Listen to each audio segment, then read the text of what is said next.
और हम लोग को मूर्ख सोच रही है, समझ गए?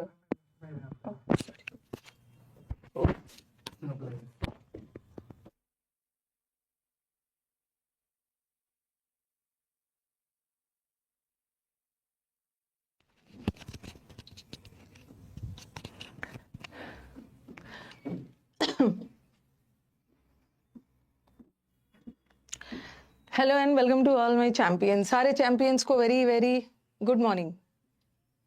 गुड मॉर्निंग, गुड मॉर्निंग सभी को, वेरी वेरी गुड मॉर्निंग।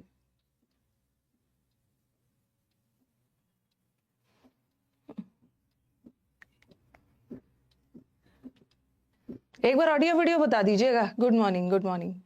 अभी तो वर्ब चैप्टर लेंदी चलेगा। गुड मॉर्निंग सभी को। ओके तो चलो स्टार्ट किया जाए। ऑडियो वीडियो सब ठीक है, लेट्स स्टार्ट, लेट्स स्टार्ट। कल हम लोग पढ़ रहे थे हैज हैव हैड अपने साथ क्या लेता है, ठीक है। अब आ जाओ डू डज डिड पे, फिर मैं टू बी वर्ब्स करवाऊंगी और फिर मॉडल वर्ब स्टार्ट करूंगी। ओके कल हम लोगों ने किया था ना। Okay let's start. All okay. कल हम लोगों ने ये सब पढ़ा था कि इज एम आर के बाद is am are was were, is am are was were के बाद आईएनजी भी लगता है और V3 भी लगता है। V3 कब लगता है? पैसिव में। और आईएनजी कब लगता है? एक्टिव में। कभी कभी इज एम आर के बाद V3 आता है तो सेंटेंस पैसिव ना होके एक्टिव ही रह जाता है। ऐसा कब होता है? जब वहां का V3 एडजेक्टिव का काम करता है। ये कर लिया था। फिर हम लोगों ने किया था हैज हैव हैड के बाद वर्ब का थर्ड फॉर्म आ रहा है तो वो सेंटेंस एक्टिव है। हैज हैव हैड के बाद बीन लगाकर, सिर्फ बीन नहीं, बीन लगाकर उसके बाद थर्ड फॉर्म आ रहा तो सेंटेंस पैसिव। ठीक है, इतना दूर हम लोगों ने कवर कर लिया था, इतना दूर हमने कवर कर लिया था। अब चलो डू डज डिड का स्टार्ट करते हैं। ठीक है, do does did. Do does did अपने साथ क्या लेता है? थर्ड वाला है the auxiliary verbs, the auxiliary verbs do does did. Did वाला एग्जाम में आता है। हमेशा अपने साथ वर्ब का, ये हमेशा और हमेशा अपने साथ वर्ब का V1 फॉर्म लेता है। V1 फॉर्म लेता है। ठीक है, V1 फॉर्म लेता है। जैसे मैंने लिखा, अब मैंने देखो एक सेंटेंस लिखा, मैंने लिखा ही कम्स ऑन टाइम, वो टाइम से आता है। ठीक है, तो आप बोलोगे कि मैम ही तो सिंगुलर है, ही सिंगुलर है ना, तो वर्ब भी सिंगुलर चाहिए। और वर्ब सिंगुलर वाला वर्ब कौन सा फॉर्म होता है? V5 होता है ना। ये मैंने आपको बताया है। V1 प्रेजेंट टेंस का प्लूरल है और जो V5 होता है वो भी प्रेजेंट टेंस है, बट वो प्रेजेंट टेंस का सिंगुलर होता है। जैसे ये गो हो गया तो ये गोज हो गया। वर्ब सिंगुलर कब होता है? जब उसमें s लगाओ। तो ये जो कम्स है ये V5 है। ठीक है, और रूल क्या बताता है कि अगर हमारा सब्जेक्ट सिंगुलर है तो वर्ब भी सिंगुलर लेगा, सिंगुलर लेगा। लेकिन यहीं पे अगर मैं डज लगा देती हूँ, ऐसा लगा देती हूँ, ही डज नॉट कम होगा या कम्स ऑन टाइम। अब आप बोलोगे मैम यहाँ भी तो सब्जेक्ट ही है। ठीक है, यहाँ का सब्जेक्ट तो ही था, तो सिंगुलर सब्जेक्ट था तो आप सिंगुलर वर्ब लगाओगे। बट यहाँ भी तो सब्जेक्ट ही है, तो फिर आपने इसके साथ कम्स क्यों नहीं लगाया? कम क्यों लगाया? यहाँ तो ही के साथ आपने कम्स लगाया, बट यहाँ ही के साथ कम क्यों लगाया? क्योंकि बीच में डज आ गया। जब भी डज आ गया या डिड आ गया, ही डिड नॉट केम लगा देंगे ऑन टाइम, ये गलत है। जब भी वाक्य में डू आ गया, डज आ गया, डिड आ गया, तो वो हमेशा अपने साथ वर्ब का V1 फॉर्म लेता है। ये तो V5 था। V1 मतलब प्रेजेंट टेंस प्लूरल। या ठीक है, ही डज नॉट कम हो गया। और नेक्स्ट देखो, ही डिड नॉट केम नहीं होगा। डिड तो अपने आप में पास्ट टेंस है, तो फिर से पास्ट टेंस केम क्यों लगाओगे? तो डिड के साथ भी V1 लगाना, दे के साथ भी V1 ही लगेगा। जैसे they do not come on time, तो वाक्य में जब भी do does did auxiliary verb आ गया तो डू के बाद भी वर्ब का V1 फॉर्म, डिड के बाद भी वर्ब का V1 फॉर्म और डज के बाद भी वर्ब का V1 फॉर्म ही होता है।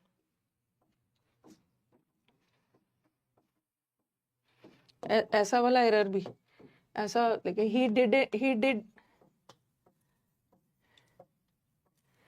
he did not wrote the letter. उसने लेटर नहीं लिखा। आप बोलोगे मैम ये तो पास्ट टेंस में जा रहा है ना, पास्ट टेंस में जा रहा है तो ये सही होना चाहिए। नहीं, क्योंकि डिड अपने आप में पास्ट टेंस बता ही रहा है तो फिर से पास्ट टेंस मत लगाना। He did not right, did के साथ डिड पास्ट टेंस बता ही रहा है, फिर से पास्ट टेंस मत लगाना। राइट्स भी मत लगाना। अगर अकेला ही होता, अकेला ही रहता तो मैं ही राइट्स लगाती, बट जब भी ही डिड आ गया, he did not right, they do not right, okay, he does not right, तो हमेशा वर्ब का V1 फॉर्म ही आता है। V1 फॉर्म मतलब प्लूरल फॉर्म। ऐसा भी आ जाता है, he did not finished, he did not finish the work, उसने वर्क को फिनिश नहीं किया। अगर अकेला ही रहता ना तो ही फिनिश्ड में लगा सकती थी, बट यहाँ तो डिड आ गया ना, और डिड तो अपने आप में पास्ट टेंस है तो फिर से पास्ट टेंस मत लगा। कहने का मतलब है कि जहां भी डू आ गया, डिड आ गया, डज आ गया, वहां V1 है। ठीक है, अब लिखो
लिख लिया सबने?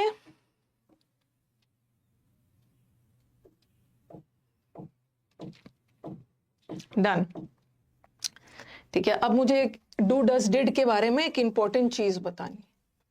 ठीक है, सबसे पहले तो हमें क्या याद रखना है कि डू डज डिड के साथ, ठीक है, सबसे पहले हमने ये सीखा कि डू डज डिड के साथ हमेशा वर्ब का V1 फॉर्म लगाना है, प्लूरल फॉर्म। और दूसरा क्या चीज याद रखना है, आप पहले लिखो उसके बाद मैं समझाऊंगी। दूसरा वाला पॉइंट इंपॉर्टेंट है।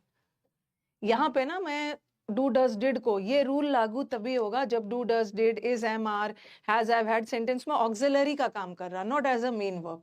ठीक है, अभी जो मैं रूल लिखने जा रही हूँ ना, ये रूल लागू तब होगा जब वाक्य में डू डज डिड ऑक्सिलरी का काम कर रहा है। पहले लिखो do does did as an auxiliary verb. Do does did का ऑक्सिलरी वर्ब के रूप में, हेल्पिंग वर्ब के रूप में, as an auxiliary verb is used in negative and interrogative sentences। लिखो पहले आप इसको। डू डज डिड का यूज ऑक्सिलरी वर्ब के रूप में किसमें यूज होता है? या तो सेंटेंस नेगेटिव हो या तो सेंटेंस इंटरोगेटिव। इंटरोगेटिव सेंटेंस मतलब प्रश्नवाचक सेंटेंस।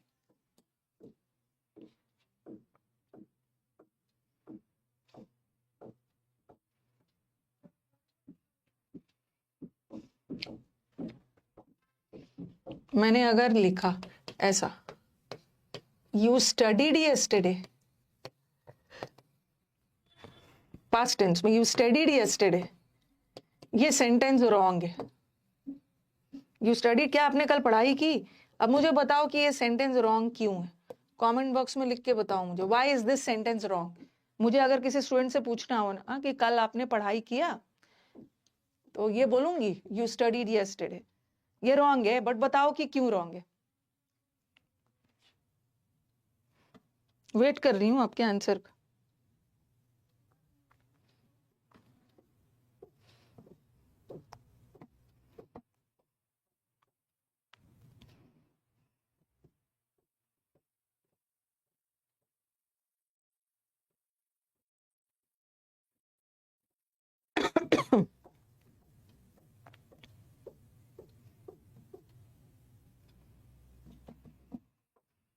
हाँ, ये रॉन्ग इसलिए है ना क्योंकि ये प्रश्नवाचक sentence, this is a question mark sentence. और आपको मैंने पहले भी बताया है कि क्वेश्चन मार्क सेंटेंस में जो भी सेंटेंस क्वेश्चन मार्क लगाओ, क्वेश्चन मार्क वाले सेंटेंस में इन्वर्जन होता है। इन्वर्जन का मतलब क्या होता है? सब्जेक्ट से पहले वर्ब का आना, बट इसमें तो सब्जेक्ट के बाद वर्ब आ रहा है, तो इसमें तो इन्वर्जन नहीं हो रहा है ना। बट क्वेश्चन मार्क वाले सेंटेंस में इन्वर्जन चाहिए, ठीक है, इन्वर्जन चाहिए, बट इसमें तो इन्वर्जन नहीं हो रहा है, इसलिए रॉन्ग है। और तब हमें इसको सुधार के कैसे लिखना है, डिड यू स्टडी। अब आप बोलोगे मैम डू यू क्यों नहीं लगाया? डू इसलिए नहीं लगाया ना क्योंकि सेंटेंस पास्ट में जा रहा है, कल की बात हो रही है, तो पास्ट टेंस में हम डज और डू नहीं लगाते, डिड यू स्टडी यस्टरडे, ये सही हो गया। क्या आपने पढ़ाई की? अब ये सेंटेंस में इन्वर्जन हो रहा है, इन्वर्जन हो रहा है ना, देखो सब्जेक्ट से पहले वर्ब आ रहा है, इसमें इन्वर्जन हो रहा है। और क्वेश्चन मार्क सेंटेंस में तो इन्वर्जन चाहिए, बट ऊपर वाले सेंटेंस में तो इन्वर्जन नहीं हो रहा, तो ये रॉन्ग है, ठीक है, रॉन्ग। ये सही है, इन्वर्जन करना है। तो अभी मैंने क्या लिखा, डू डज डिड का यूज ऑक्सिलरी वर्ब के रूप में किसमें, एक तो किसमें यूज होता है, नेगेटिव इंटरोगेटिव में। तो इंटरोगेटिव में मैंने डिड का यूज किया ना एज एन ऑक्सिलरी वर्ब। यहाँ डिड ऑक्सिलरी वर्ब है और मेन वर्ब ये है, और डिड के बाद मेन वर्ब का V1 फॉर्म आता है, डिड यू स्टडी यस्टरडे। तो एक तो हमें पता चल गया कि डिड का यूज डू का भी हो सकता है। जैसे अगर मुझे प्रेजेंट टेंस में लिखना है तो मैं लिखूंगी do you study every day, क्या आप हर दिन पढ़ाई करते हो, वो पास्ट टेंस था तो मैंने डिड लगाया। हम डू का भी यूज इंटरोगेटिव में, डू का, डज का, डिड का, दोनों का यूज हम इंटरोगेटिव सेंटेंस में करेंगे। Okay, do you study yesterday ये पास्ट में था, और do you study every day ये प्रेजेंट में है, बट इसमें भी तो इन्वर्जन हो रहा है ना, सब्जेक्ट से पहले वर्ब आ रहा है, और डू के बाद भी V1 आता है, डज के बाद भी V1 आता है, डिड के साथ भी V1 आता है। ओके, स्टडी इसमें मेन वर्ब है, तो मैंने क्या बोला, डू डज डिड का यूज ऑक्सिलरी वर्ब के रूप में। यहां मैंने डिड को भी ऑक्सिलरी वर्ब का काम करवाया, उसके साथ एक मेन वर्ब का फर्स्ट फॉर्म आया है। यहाँ भी डू ऑक्सिलरी है, ठीक है, ये भी ऑक्सिलरी है, इसके बाद एक मेन वर्ब का फॉर्म आया। तो हम डू डज डिड को नेगेटिव सेंटेंस में यूज करते हैं। क्यों करते हैं? क्योंकि नेगेटिव सेंटेंस में हमें इन्वर्जन चाहिए, तो सब्जेक्ट से पहले वर्ब चाहिए। अगर मैं ऐसा लिखती ना, यू स्टडी एवरी डे, क्या आप हर दिन पढ़ाई करते हो, तो ये सेंटेंस रॉन्ग हो गया क्योंकि इन्वर्जन चाहिए ना, बट यहाँ तो इन्वर्जन नहीं हो रहा, सब्जेक्ट के बाद वर्ब आ रहा है, बट हमें तो सब्जेक्ट के पहले वर्ब चाहिए। ओके, तो चलो एक तो ये हो गया, डू डज डिड का यूज इंटरोगेटिव में करना ही करना है। क्यों करना है? क्योंकि इन्वर्जन करना है, इन्वर्जन के लिए हमें ये करना है, स्टडी मेन वर्ब। अब डू डज डिड का यूज हम नेगेटिव में भी कर सकते हैं। नेगेटिव में अगर मुझे बोलना हो कि मुझे बोलना होगा ना, मैंने नहीं पढ़ा, तो ऐसा बोलोगे, आई नॉट स्टडीड। आई स्टडीड बोल सकते हो, आई स्टडीड, मैंने पढ़ाई की, ठीक है, मैंने पढ़ाई किया, बट मुझे बोलना है कि मैंने पढ़ाई नहीं किया। एक तो डू डज डिड इंटरोगेटिव में यूज होता है और नेगेटिव में भी यूज होता है। आई नॉट स्टडीड ये गलत है, ये गलत है, क्योंकि नेगेटिव सेंटेंस में भी हम डू डज डिड का यूज करते हैं, ठीक है। तो आई नॉट स्टडीड नहीं होगा, क्या होना चाहिए, पास्ट है ना, आई डिड नॉट स्टडी।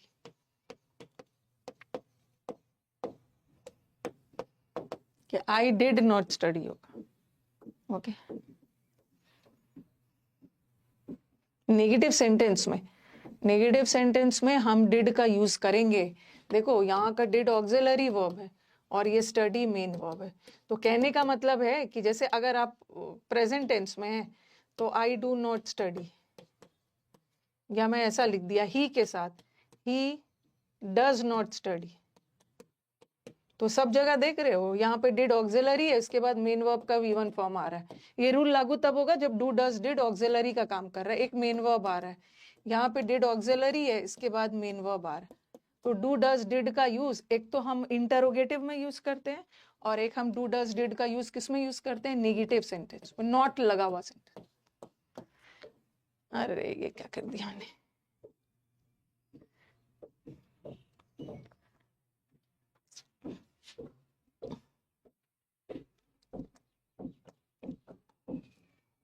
एक तो नेगेटिव वाला में करते हैं। पहले मुझे बताओ क्लियर है, इंटरोगेटिव में क्लियर हो गया ना, आई डिडंट स्टडी।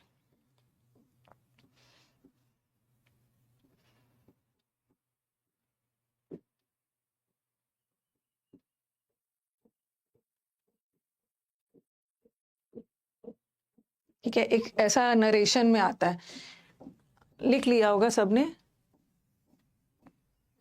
ठीक है, एक नरेशन में ऐसा क्वेश्चन आया हुआ है, जैसे मैंने लिखा ही सेड। एक्टिव नरेशन में ऐसा ऐसा वाला एरर देंगे, he said where do you live. बाकी सारा चीज मत देखना, अभी मैं जो सब समझाना चाह रही हूँ ना वो देखना। ठीक है, ये नरेशन में डायरेक्ट इनडायरेक्ट में आता है। एक ऑप्शन में दे देंगे ही सेड बदल जाएगा आस्ट में, क्योंकि उसने पूछा, he asked where do you live, तो ही आस्ट वेयर, और ये चूंकि पास्ट टेंस में जा रहा है तो डू डिड में बदल जाएगा, ही आस्ट वेयर। एक लगा देंगे, he asked where did I live.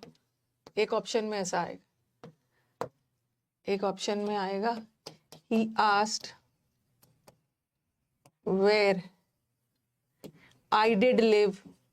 बाकी चीज मत देखना कि मैम ये यू आई में कैसे बदला, ओके वो सब हम बाद में करेंगे जब नरेशन करेंगे। आप बस इतना पार्ट देखना, ये वाला, ये वाला।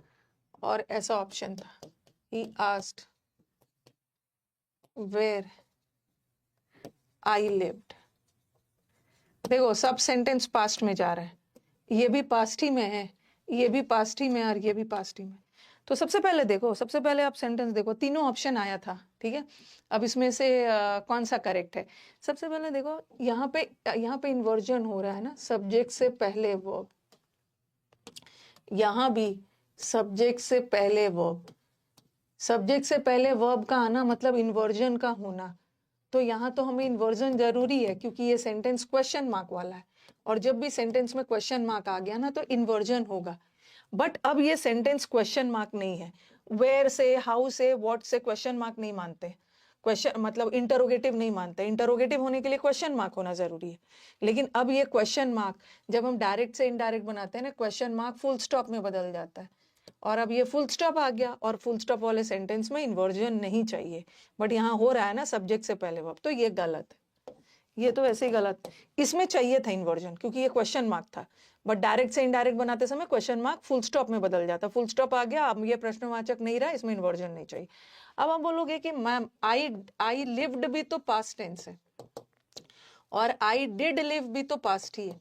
डिफरेंस क्या है कि डिड आ गया तो V1 लगाएंगे, क्योंकि डिड अपने आप में पास्ट है तो V1 लगा देंगे, दोनों तो पास्ट है, लेकिन आंसर ये वाला करेक्ट है, ये रॉन्ग है। बताओ कि क्यों। देखो यहाँ पे डिड किसका काम कर रहा है, ऑक्सिलरी का, और लिव मेन वर्ब का।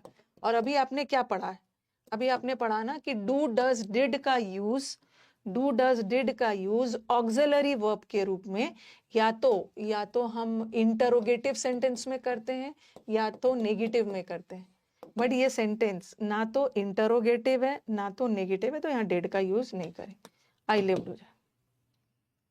ठीक है,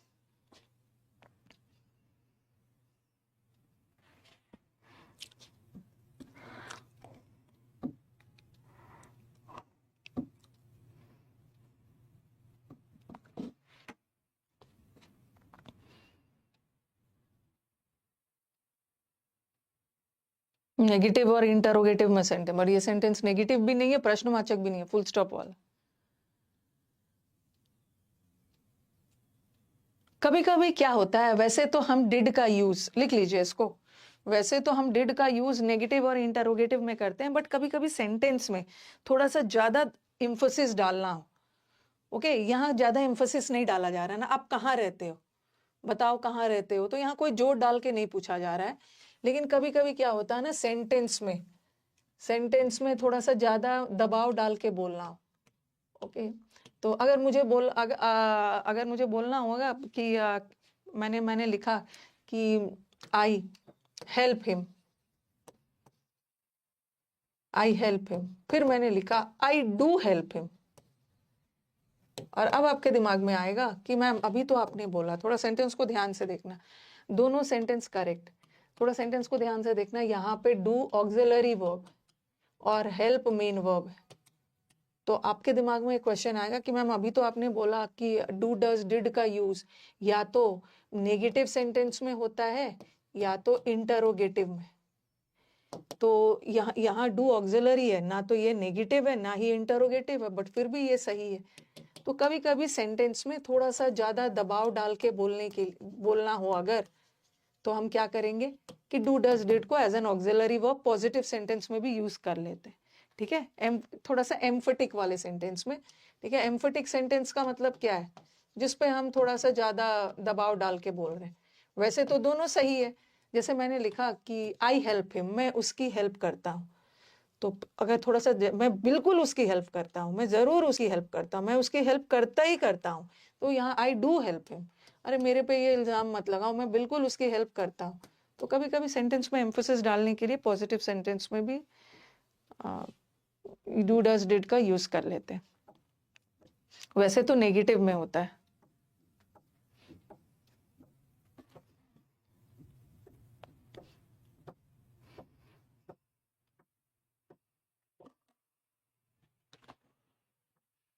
ठीक है, तो ये हमारा डू डज डिड वाला खत्म हुआ।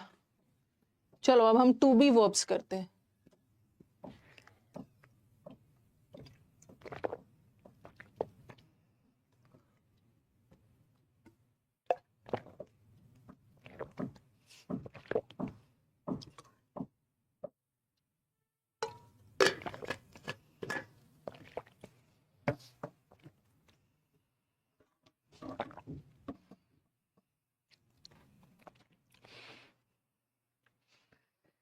V1 ही आया, डू के साथ भी V1 आता।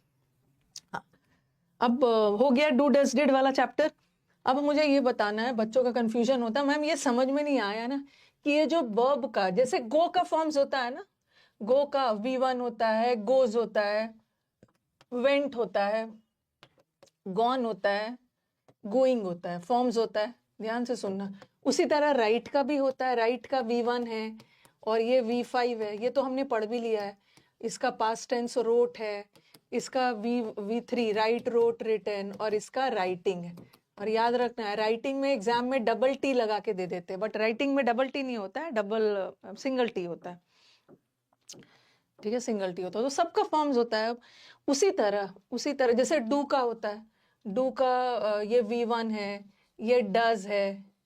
ठीक है, जैसे ऐसा लिखा मैंने V1 V2 V3 V4 V5, जैसे इसका भी तो होता है डू का, ये डू हो गया और ये क्या हो गया, डज हो गया। ये प्रेजेंट टेंस प्लूरल है और ये प्रेजेंट टेंस सिंगुलर है। इसका पास्ट टेंस डिड हो गया, इसका डन हो गया और इसका डूइंग हो गया। उसी तरह प्रेजेंट टेंस प्लूरल में हैव होता है, ओके, और ये हो गया प्रेजेंट टेंस सिंगुलर में हैज, और इसका V2 भी हैड होता है और इसका V3 भी हैड होता है और इसका ING हैविंग होता है। तो जैसे सबका फॉर्म्स बनता है ना, ओके ओके, जैसे सबका फॉर्म्स बनता है उसी तरह बी के भी फॉर्म्स बनते हैं। अभी लिखना नहीं है, सब लिख चुके हो। वर्ब एक बी वर्ब है, जैसे गो का मेन क्या है, गो, और गो से ही सब बना रहे हो ना, गो से ही गोज बना रहे हो, गो से ही गोइंग बनाया, गो से ही गॉन बनाया, गो से ही वेंट बनाया। तो मेन वर्ड तो गो है और बेस वाला, और इसी का सारा फॉर्म्स बना। उसी तरह बी के भी फॉर्म्स होते हैं। ठीक है, ये बी फॉर्म्स, वर्ब के बी फॉर्म्स। तो आप बोलोगे कि आपके दिमाग में आएगा ना कि मैम वर्ब के बी फॉर्म्स में ये आएगा ना, बी आएगा या तो बीन आएगा या तो बीइंग आएगा। तो क्या बी का 3 ही फॉर्म्स है? ठीक है, बाकी का तो 5 फॉर्म्स है। तो बी का क्या तीन ही फॉर्म्स है? नहीं, ये तो चलो पता ही है। बी का जैसे गो का था, तो बी का भी 3 फॉर्म के अलावा बी के कुल मिला के 8 फॉर्म्स है। बी फॉर्म्स में इज भी आता है, बी फॉर्म्स में एम भी आता है, बी फॉर्म्स में आर भी आता है, वॉज भी आता है, वर भी आता है। तो ये जो is am are was were है, ये भी बी के ही फॉर्म्स है, ठीक है। और ये तो तीनों है, कुल मिला के 8 हो गया ना, यहाँ 5 और यहाँ 3। तो ये जो कुल मिला के, लिख लीजिए, बी के फॉर्म्स कुल मिला के कितने हैं? बी के कुल मिला के 8 फॉर्म्स है। 8 मतलब फॉर्म्स मत बोलना, फॉर्म्स तो 5 ही है, बट फिक्स करूंगी कहाँ कहाँ कैसे कैसे आए। ये सारे बी के फॉर्म्स है।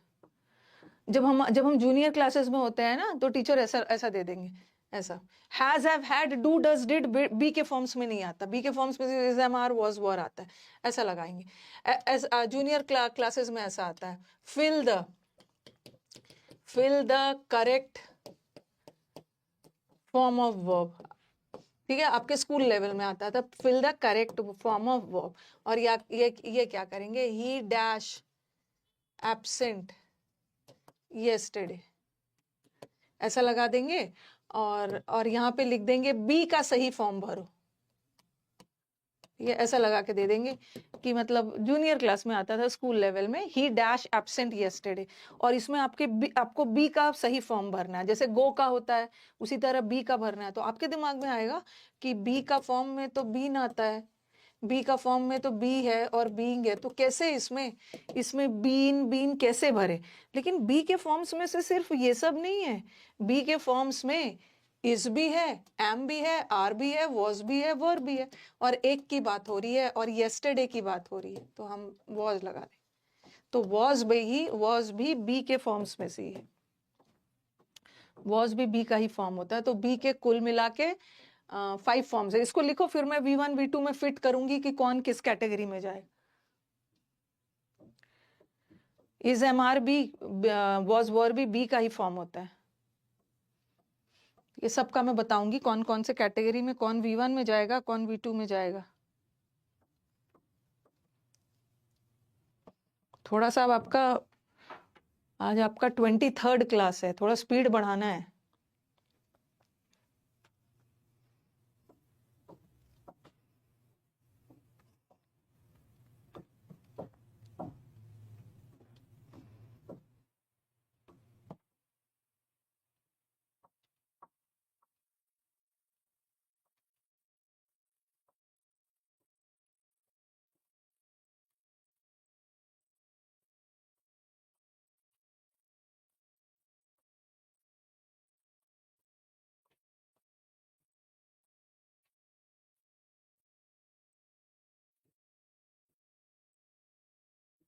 ठीक है, चलो अब ये 8 फॉर्म्स में से लिखते हैं हम। V1, V2, V3, V4, V5, ठीक है। ये जो जैसे गो V1 में आता है ना, वैसे ही बी भी गो V1 में ही आएगा। जैसे गो से बनाते थे, तो वैसे ही बी भी V1 में आएगा। अब इज, एम, आर, इज क्या है, प्रेजेंट टेंस सिंगुलर, और एम भी प्रेजेंट टेंस सिंगुलर, ठीक है। और ये क्या है, प्रेजेंट टेंस का प्लूरल। इज, एम, आर, देखो, इज, एम, आर, तो V1 होता है प्रेजेंट टेंस का प्लूरल, तो प्लूरल लगा दिया, और बी भी यही है, और ये सिंगुलर लगा दिया। और इसका V2 में क्या आ जाएगा, वॉज या वर। और इसके V3 में क्या आएगा, V3 में आएगा बीन, और इसके ING में आ जाएगा बीन। जैसे गो आता है ना, मेन गो होता है, तो गो को हम V1 में रखते हैं, इसी तरह बी V1 में।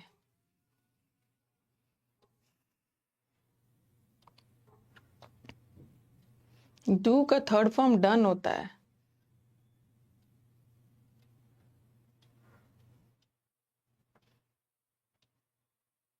डू और डज और डिड तीनों का 3rd फॉर्म डन होता है।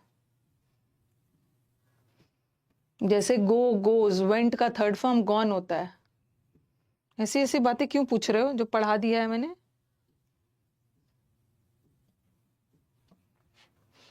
नोट करिए,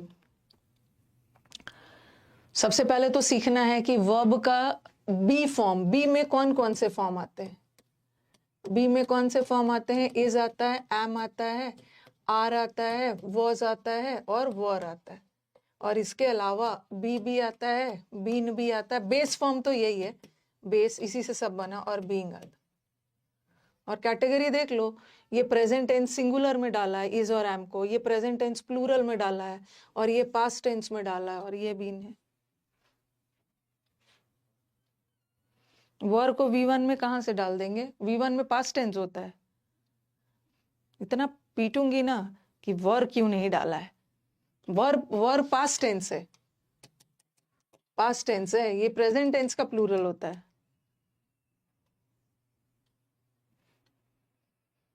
ओके, अब आपके दिमाग में दूसरा क्वेश्चन आएगा। लिख लिया, सबका फॉर्म्स डाल लिया?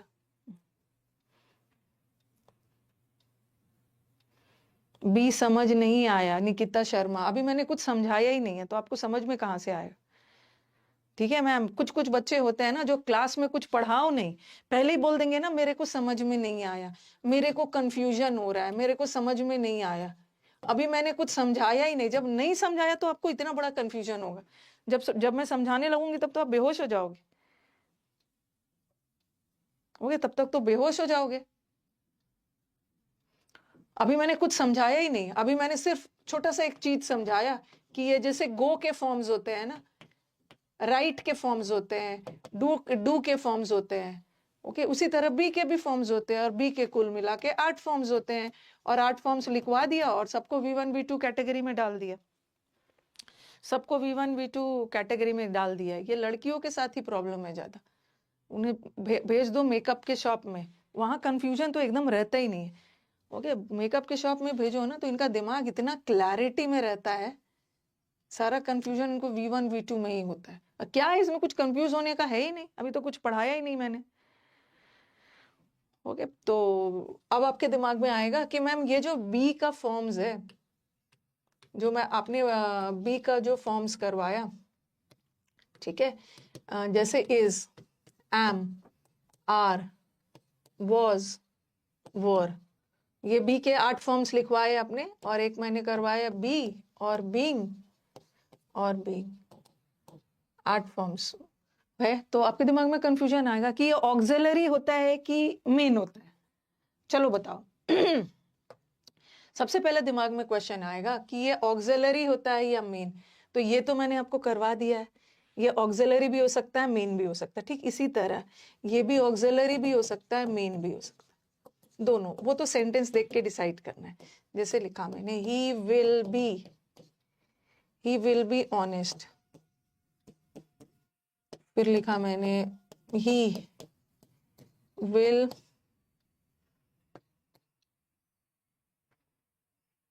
B doing the work,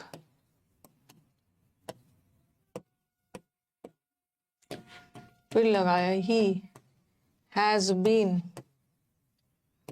to London. इसका मैं फिर से नहीं करवा रही हूँ क्योंकि ये मैंने लास्ट क्लास करवा दिया था। ठीक है, इज एम आर ऑक्सिलरी का भी काम करता है, ये 2-3 बार बता दिया। ही इज गुड, तो यहाँ का गुड तो एडजेक्टिव है, यहाँ एक ही वर्ब है, इसका मतलब है कि मेन वर्ब है। और फिर मैंने लिखा ही इज राइटिंग, यहाँ पे 2 वर्ब है, राइटिंग मेन है और इज ऑक्सिलरी है, तो ये तो मैंने करवा भी दिया। इज एम आर ऑक्सिलरी का भी काम कर सकता है, is am are main verb का भी काम कर सकता है। उसी तरह बी भी हो सकता है। Okay, he has been to London, या he has been given a book, passive में चला गया। फिर लिखा he has been working, he has been working since 2 PM। इससे रिलेटेड क्या क्या आपको दिमाग में रखना है बता रहे।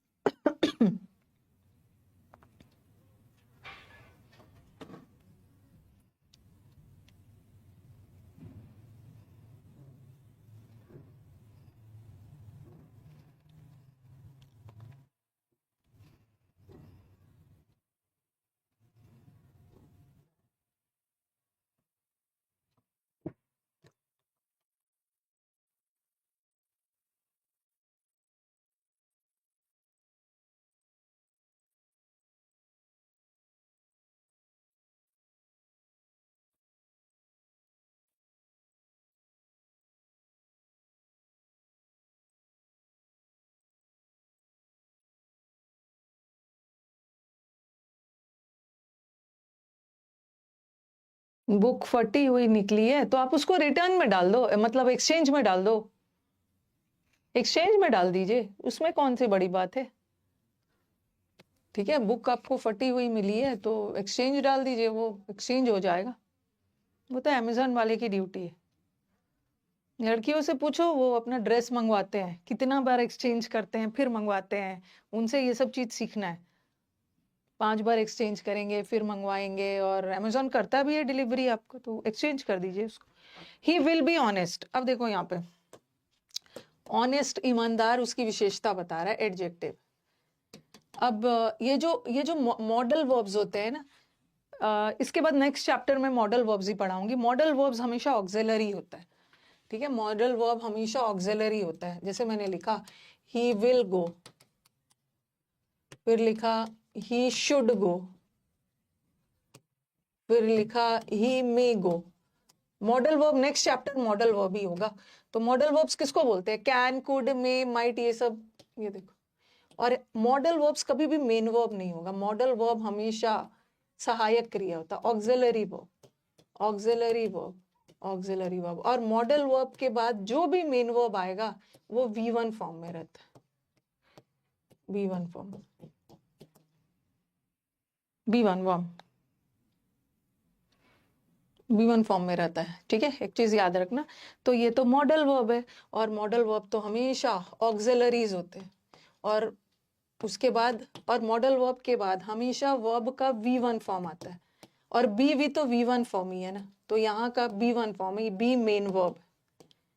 देखो, मुझे ये बताना था ना कि वर्ब का जो बी फॉर्म्स होता है वो मेन वर्ब भी हो सकता है, बट कभी कभी ऑक्सिलरी भी होता है। यहाँ का मेन वर्ब ये है डूइंग, और यहाँ पे विल मॉडल है, यहाँ पे 2 ऑक्सिलरी है, ये भी ऑक्सिलरी और ये भी ऑक्सिलरी। तो कभी कभी हमारे वाक्य में एक ऑक्सिलरी और एक मेन होता है, कभी कभी 2 ऑक्सिलरी और एक मेन हो सकता है। तो यहाँ का बी मेन था, यहाँ का बी ऑक्सिलरी। यहाँ पे देखो, ये तो प्रेपोजिशन है। ठीक है, हाँ, यहाँ ये तो प्रेपोजिशन है, तो यहाँ जो हैज है ये ऑक्सिलरी है, और यहाँ का जो बीन है वो मेन वर्ब है। तो बीन मेन वर्ब भी होता है, बट नीचे वाला देखो ऑक्सिलरी है, ये भी ऑक्सिलरी, ये भी ऑक्सिलरी। बीन यहाँ का मेन, यहाँ का ऑक्सिलरी, और यहाँ तो मेन गिवन है। यहाँ पे देखो ऑक्सिलरी, ये भी बीन ऑक्सिलरी, और मेन वर्ब वर्किंग है। तो कहने का मतलब है कि ऑक्सिलरी भी हो सकता है और मेन भी होता है। ऑक्सिलरी भी होता है, मेन भी होता है, सेंटेंस पर डिपेंड करता है कैसे क्या करना है।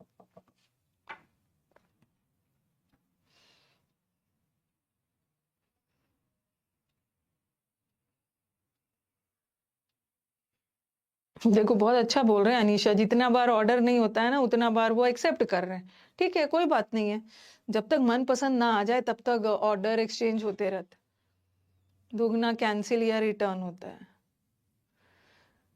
तो इज एम आर ऑक्सिलरी भी हो सकता है, मेन भी हो सकता है, वो तो सेंटेंस पे निर्भर करता है। पहला वाला में बी मेन वर्ब है और दूसरे वाले में ऑक्सिलरी है, क्योंकि मेन वर्ब ये है। यहाँ बीन मेन वर्ब है और नीचे के 2 में बीन ऑक्सिलरी है, क्योंकि बाद में मेन वर्ब गिवन आया है, यहाँ बाद वर्किंग आया।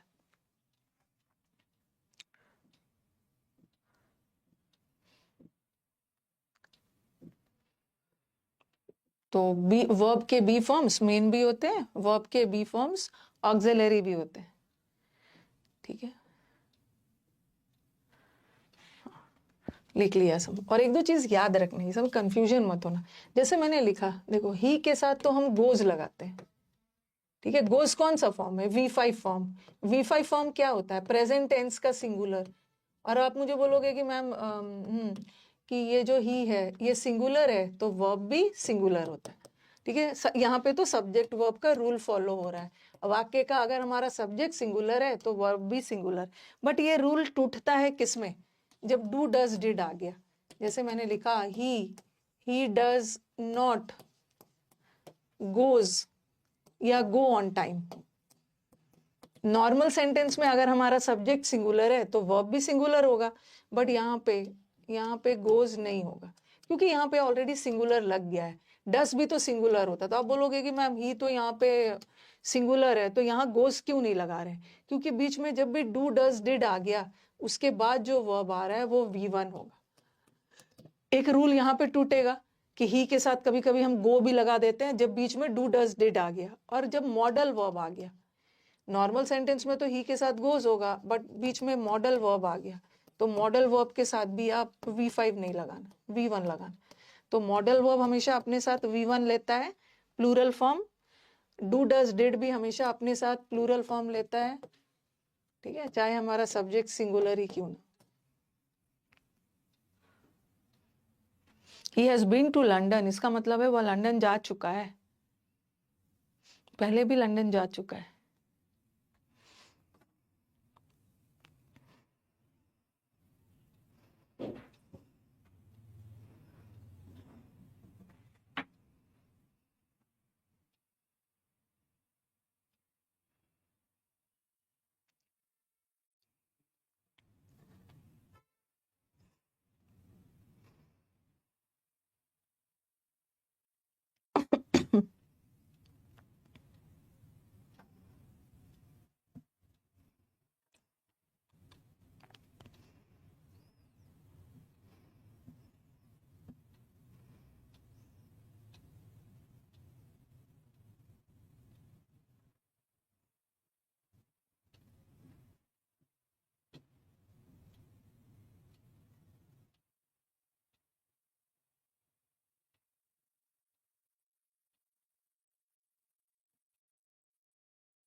ठीक है, हाँ, ये वाला हो गया, ये चीज याद रखना। और वर्ब का जो बी फॉर्म है ना, वर्ब का आप दूसरा हाँ, जैसे मैंने लिखा ऐसा भी आता है, he will be been, he will be a being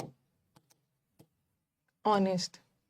तो ये देखो मॉडल वर्ब के साथ, ओके, मॉडल वर्ब है, ये है आपका V1, ये है V3, ये V4। जब भी मॉडल वर्ब आ गया, इसको मैं मॉडल वर्ब में डिटेल में पढ़ाऊंगी, उसके साथ V1 लगा, V1।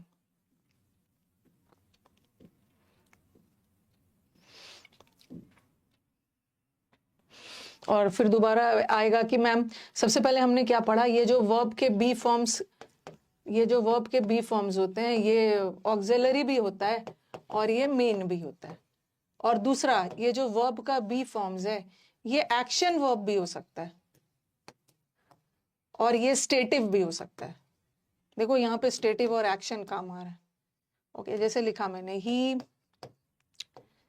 विल बी काइंड, आगे से वो बहुत दयालु रहेगा। और फिर मैंने लिखा he will be doing the work, ठीक है।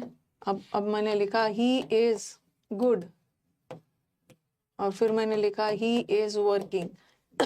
तो ऊपर वाला में इज जो है वो अच्छा है, यहाँ इज में कोई क्रिया नहीं हो रही, तो यहाँ का इज मेन वर्ब है और साथ में स्टेटिव वर्ब है। यहाँ पे कोई क्रिया नहीं हो रही है, उसको स्टेटिव वर्ब बोलते हैं, ओके। और यहाँ का इज ऑक्सिलरी है, इज भी तो बी का ही फॉर्म है ना, यहाँ मेन वर्ब का काम कर रहा है, यहाँ ऑक्सिलरी का काम कर रहा है, और ही इज वर्किंग में क्रिया हो रही है, तो यहाँ का इज एक्शन वाला है। अगेन देखो, ही विल बी काइंड, यहाँ बी से कोई एक्शन वगैरह नहीं है, वो दयालु रहेगा, तो यहाँ पे ये स्टेटिव वर्ब हो गया। और he will be doing the work, doing में क्रिया हो रही है, तो यहाँ स्टेटिव। तो वर्ब का बी फॉर्म स्टेटिव भी हो सकता है, एक्शन भी हो सकता है, ऑक्सिलरी भी हो सकता है, मेन वर्ब भी हो सकता है, ओके। अभी इसका पैसिव वर्सिव वाला अभी मत पूछना, ये बी वाला का पैसिव हम मॉडल वर्ब्स में करेंगे। अब हाँ, अब मैं आपको मॉडल वर्ब के बाद ना हमेशा याद रखना, मॉडल वर्ब्स के बाद हमेशा वर्ब का V1 फॉर्म भी आएगा। ही शुड गिव्स नहीं होगा, गिव्स तो V5 फॉर्म है, he should give, okay. Modal verb के साथ हमेशा V1 आता है। जैसे अभी मैं मॉडल वर्ब पढ़ाऊंगी, used to be modal verb होता है, he used to be honest, वो ईमानदार हुआ करता था। तो मैं अभी मॉडल वर्ब स्टार्ट करूंगी, तो यूज्ड टू भी मॉडल वर्ब्स होते हैं, और मॉडल वर्ब्स हमेशा ऑक्सिलरी होता है, और मॉडल वर्ब के साथ हमेशा V1 फॉर्म है।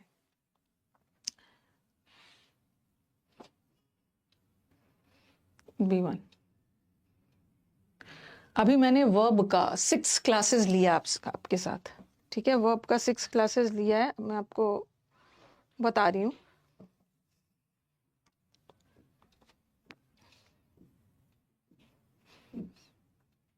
मॉडल वर्ब के साथ V1 लगाना,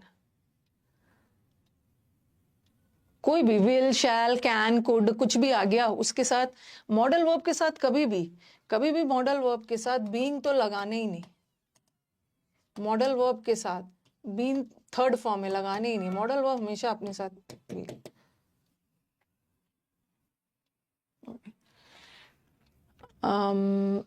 विकास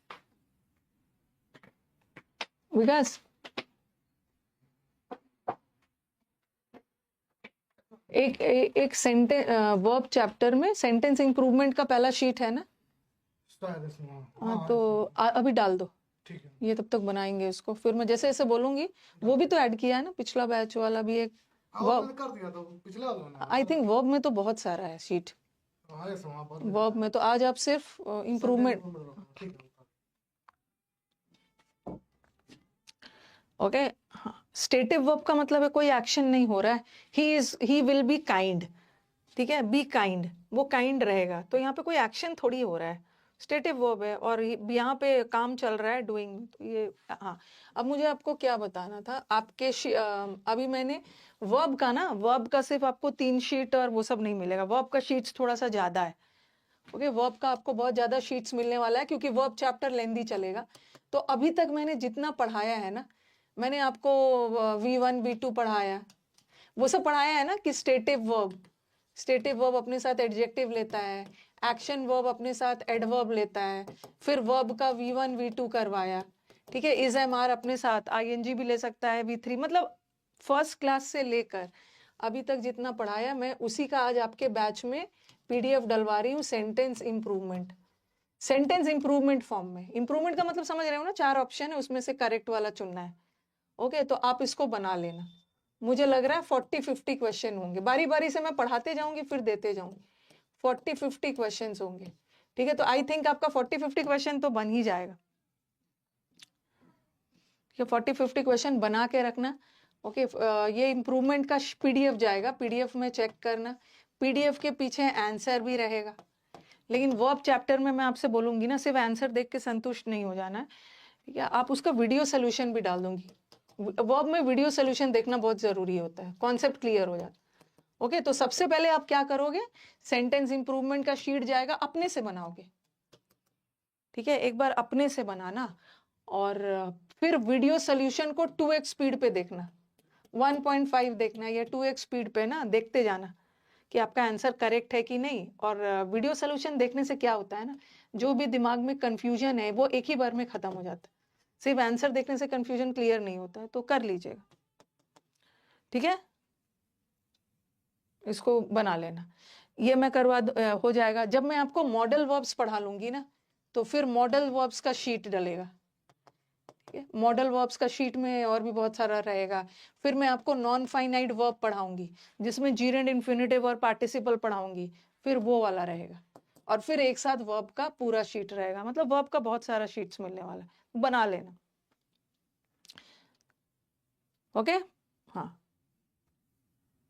तो वर्ब का जितना अभी तक पढ़ाया है ना उसी पे बेस्ड है, ऐसा नहीं है कि नहीं पढ़ाया, जो पढ़ाया है उसी पे बेस्ड है। तो आज मैं बोल दिया, विकास डाल देगा, देख लेना। अब हम चलते हैं, ये सब तो हो गया, अब हमारा नेक्स्ट टॉपिक है, वर्ब में ना बहुत सारा टॉपिक्स मिक्स है, इसीलिए वर्ब लेंदी चैप्टर हो जाता है। PDF अब ये वाला तो करवा दिया है, वो यही सब करवाया है, जो हैज हैव हैड करवा रही थी ना, द शो हैड, ये तो V2 है, बट हैड के साथ तो V3 लगता है, ये सब लिखना नहीं। उसी तरह हैव के बाद ये तो V2 है, और हैव के बाद V3 लगता है, उसी तरह हैज के बाद भी V3 लगता है, जैसे ऐसा भी लगा देते हैं, ये वाला बहुत आता है, had began, began V2, begin होगा, ऐसा कर देंगे हैड स्वैम, स्वैम भी V2 है, ठीक है, क्या होगा स्वम, स्विम स्वैम स्वम।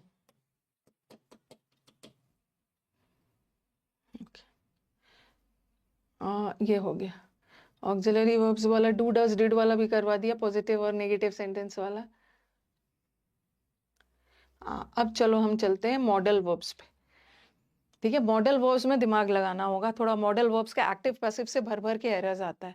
अभी तो मैंने सिंपली बताया कि मॉडल वर्ब्स अपने साथ V1 लेता है, लेकिन और भी बहुत सारा एक्टिव पैसिव देखना है, तो इसको छोड़ते हैं, पहले चलते हैं। और काइंडली ये जो मॉडल वर्ब है ना, उसका स्पेलिंग होता है ये वाला स्पेलिंग होता है। और आप लोग मॉडल वर्ब, ये वर्ब मॉडल वर्ब्स वाला ये है, ये जो मॉडल लिखते हैं ना ये अलग है, ये कैटरीना और प्रियंका वाला मॉडल है, ठीक है। एक मॉडल का मतलब है किसी चीज का ढांचा बनाना, कोई आप किसी चीज का मॉडल बनाते हो ना, फिर उसी पे आधारित बिल्डिंग वगैरह खड़ा किया जाता है। और एक तो कैटरीना वाला मॉडल है, वो ई वाला है, ई, या ये मेरा रोल मॉडल है, ये तो मेरा आदर्श है, मैं इसको अपना मॉडल मानता हूँ, वो अलग है।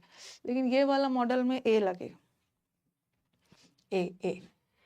तो मॉडल वर्ब्स, वर्ब के अंदर एक और चैप्टर है, that is modal verbs. Modal verbs के बारे में क्या चीज याद रखना है, अगर कोई आपसे पूछे कि मॉडल वर्ब्स क्या हो जाता, तो मत शुरू हो जाना कैन, कुड, मे, माइट, वो सब तो मॉडल वर्ब का एग्जाम्पल्स है, ठीक है, वो तो एग्जाम्पल हो गया। मॉडल वर्ब, सबसे पहले मॉडल वर्ब्स के बारे में याद क्या करना है कि they are mainly, modal verbs auxiliary होते हैं, लेकिन लास्ट में मैं आपको पढ़ाऊंगी कि दो ऐसा मॉडल वर्ब है जो ऑक्सिलरी भी होता है और मेन वर्ब भी होता है, बट 90% मॉडल्स ऑक्सिलरीज होते हैं, दे आर ऑक्सिलरी वर्ब, सिर्फ दो को छोड़कर, लास्ट में हम लोग पढ़ेंगे। मॉडल वर्ब्स ऑक्सिलरी वर्ब्स होते हैं, और मॉडल वर्ब्स हमेशा अपने साथ वर्ब का मेन, मॉडल वर्ब खुद में ऑक्सिलरी है, तो उसके बाद एक मेन वर्ब का कौन सा फॉर्म लेगा, इट टेक्स V1 फॉर्म लेता है, ठीक है। मॉडल वर्ब्स हमेशा ऑक्सिलरी होते हैं, और याद रखना है मॉडल वर्ब्स के बाद ना, मॉडल वर्ब के बाद हमेशा, कभी कभी मॉडल वर्ब के बाद, मॉडल वर्ब के तुरंत बाद एक एडजेक्टिव लगा देंगे, गलत है। मॉडल वर्ब के तुरंत बाद एक नाउन लगा देंगे, गलत है। मॉडल वर्ब के बाद जब भी आएगा तो एक मेन वर्ब आएगा, क्यों? क्योंकि मॉडल वर्ब्स ऑक्सिलरीज होते हैं, मॉडल वर्ब सहायक क्रिया होता है, और जहां भी ऑक्सिलरी या हेल्पिंग वर्ब आया, ऑक्सिलरी को ही हेल्पिंग बोलते हैं, जहां भी हेल्पिंग वर्ब आया तो सहायक क्रिया के बाद एक मुख्य क्रिया आएगा ना, एडजेक्टिव थोड़ी आएगा, नाउन थोड़ी आएगा। मॉडल वर्ब के बाद एक मेन वर्ब आएगा हमेशा, क्योंकि ये ऑक्सिलरी, ऑक्सिलरी के बाद मेन वर्ब, और वो भी V1 फॉर्म, V1। अरे नहीं, मैंने ऐसा कुछ नहीं बोला, जो गाइस गाइस बोलता है वो चीट करता है, ऐसा थोड़ी बोला है, वो तो मैंने पढ़ाने के लिए बोल दिया है, guys guys guys, come on जो गाइस बोलता है वो चीट थोड़ी करता है।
ओके, ये भी सही है, मॉडल वर्ब्स होते हैं और हमेशा V1 लगता है, और V1 लेता है, जैसे ऐसा कर दे,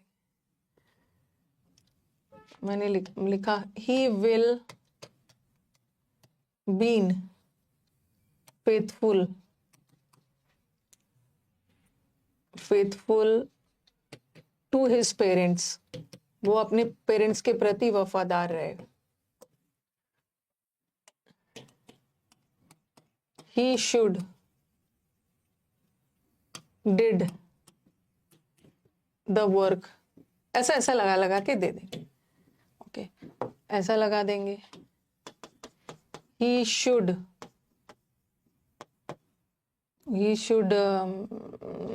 kind towards the poor, गरीबों के प्रति उन्हें दया दिखानी। अब देखो क्या क्या एरर है। सबसे पहले ये मॉडल वर्ब है और मॉडल वर्ब हमेशा ऑक्सिलरी होते हैं। ये ऑक्सिलरी है, यहाँ भी मॉडल ऑक्सिलरी है और ये भी ऑक्सिलरी है। और ऑक्सिलरी के बाद एक मेन वर्ब आएगा, तो बीन भी तो मेन वर्ब है, बट बीन तो थर्ड फॉर्म है, बट मॉडल वर्ब तो B1 लेता है ना, बीन तो थर्ड फॉर्म में बी लगा। उसी तरह मॉडल वर्ब के बाद पास्ट टेंस मत लगाना, मॉडल वर्ब ऑक्सिलरी है उसके बाद V1 आएगा, तो डज भी मत लगाना, डू लगाना। ओके, डज तो सिंगुलर होता है बट डू V1 होता है। और नेक्स्ट देखो he should kind towards the poor, उसको गरीबों के प्रति वफादार होना चाहिए। तो अब देखो यहाँ पे काइंड एडजेक्टिव है और शुड तो मॉडल वर्ब है, ठीक है, मॉडल वर्ब है। और मॉडल वर्ब के बाद तो एडजेक्टिव नहीं आता है, क्योंकि मॉडल वर्ब तो ऑक्सिलरीज होते हैं और ऑक्सिलरी के बाद तो मेन वर्ब आना चाहिए। बाद में कुछ एडजेक्टिव डाल दो लेकिन मेन वर्ब आना चाहिए ना। ओके, तो क्या मेन वर्ब आएगा? यहाँ एक मेन वर्ब चाहिए। कौन सा मेन वर्ब लगाओगे?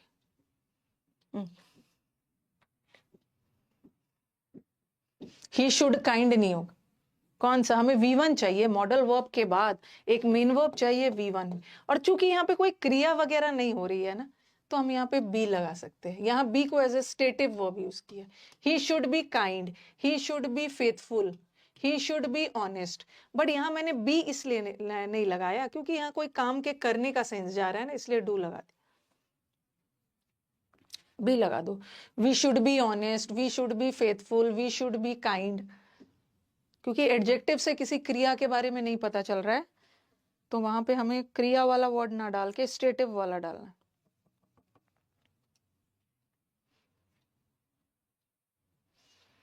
तो बी डालना है, he should be kind towards the poor.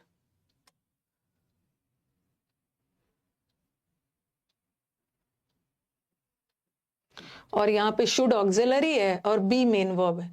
Should auxiliary है, डू मेन वर्ब है। विल ऑक्सिलरी है, बी मेन वर्ब। शुड को मेन वर्ब नहीं मान सकते हैं ना, बार बार तो यही बोल रही हूँ कि मॉडल वर्ब कभी मेन वर्ब नहीं हो सकता।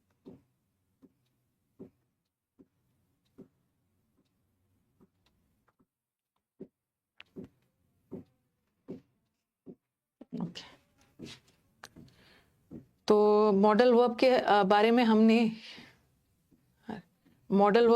अभी तो हमने दो चीज सीखा। एक तो मॉडल वर्ब्स हमेशा ऑक्सिलरीज होते हैं, ठीक है, जिसको हम हेल्पिंग भी बोलते हैं, और एक मॉडल वर्ब हमेशा अपने साथ V1 लेता है, ठीक है। और मॉडल वर्ब के तुरंत बाद एडजेक्टिव नहीं आएगा क्योंकि मॉडल वर्ब ऑक्सिलरी है। ऑक्सिलरी के बाद एक मेन वर्ब आके फिर एडजेक्टिव आ सकता है। मॉडल वर्ब के बाद एक मेन वर्ब आके उसके बाद नाउन आ सकता है, उसके बाद एडजेक्टिव आ सकता है। ये क्या बोल रहे हैं? विल तो फ्यूचर टेंस में यूज करते हैं। अब अभी ना टेंशन ना लो, मैं पढ़ाऊंगी, ठीक है, एकदम टेंशन मत लीजिए। हर मॉडल वर्ब का टेंस पढ़ाऊंगी, कौन से किसको टेंस में यूज करते हैं। जैसे वुड देख के लगेगा ना मैम विल का पास्ट टेंस वुड होता है, वुड तो पास्ट टेंस में यूज होता है, बट हम वुड को प्रेजेंट में भी यूज कर सकते हैं। तो टेंशन मत लेना, बस मेरे को टाइम दीजिए, ठीक है। मॉडल वर्ब पढ़ाने के बाद अगर मैं कुछ छोड़ती हूँ ना, उसके बाद मुझे पूछना, आपके डाउट्स खुद ब खुद क्लियर होते जाएंगे। अभी मैंने ना मॉडल वर्ब को पहले, अभी तो बस स्टार्ट ही किया है, मैं मॉडल वर्ब को एक्टिव पैसिव से जोड़ूंगी, फिर मॉडल वर्ब को टेंस से जोड़ूंगी, कौन सा मॉडल वर्ब क्या टेंस बताता है, विल शैल फ्यूचर बताता है, शुड का बताऊंगी, मतलब सब करेंगे, ठीक है, सब करेंगे। Any specific reason behind it, because modal verbs auxiliaries होते हैं, ऑक्सिलरी के बाद मेन वर्ब का आना तो एकदम जरूरी है, उसके बाद जो मने लगा। मेन वर्ब तो आएगा ना, जहां ऑक्सिलरी रहेगा मेन वर्ब अकेला आ सकता है, लेकिन जहां ऑक्सिलरी रहेगा उसको तो एक मेन वर्ब चाहिए। चलो अब अपना दिमाग अच्छे से ये वाला सेंटेंस कॉपी कर लो। ये तो इजी वाला है कि मॉडल वर्ब है, मॉडल वर्ब के बाद V1। शैल मॉडल वर्ब है, मॉडल वर्ब के बाद V1। मस्ट भी मॉडल वर्ब है, उसके साथ भी V1। हैव भी तो V1 होता है ना, हैव भी तो V1। आपके सारे डाउट्स क्लियर हो जाएंगे। Give me time.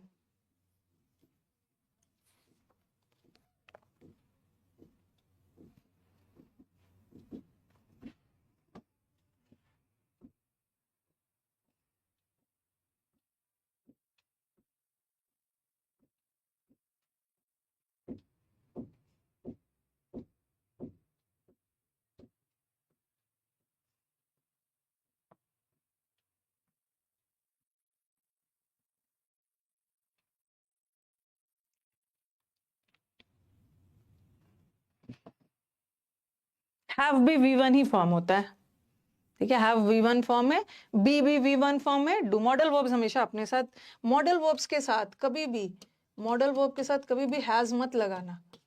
Model verb के साथ, शुड के साथ मस्ट सब मॉडल वर्ब है, चाहे शुड हो चाहे विल हो, ठीक है। ये सब के साथ कभी भी हैज मत लगाना। मॉडल वर्ब के साथ हैड भी मत लगाना। मॉडल वर्ब जब भी लेगा हैव ले। हैज तो V5 है, नहीं लेगा। हैड तो V2 है, V3 है, भी नहीं लेगा, हैव ले। उसी तरह मॉडल वर्ब के साथ, मॉडल वर्ब के साथ ये तो लगातार बता ही रही हूँ, बीन मत लगाना। मॉडल वर्ब के साथ बीइंग मत लगाना। मॉडल वर्ब के साथ हमेशा बी लगे। ओके, ये लिख लिया। हैड V2 भी होता है और हैड V3 भी होता है। हैव V1 होता है, उसका V5 हैज होता है, V2 वी हैड और V3 भी हैड और V4 हैव। चलो ये हो गया।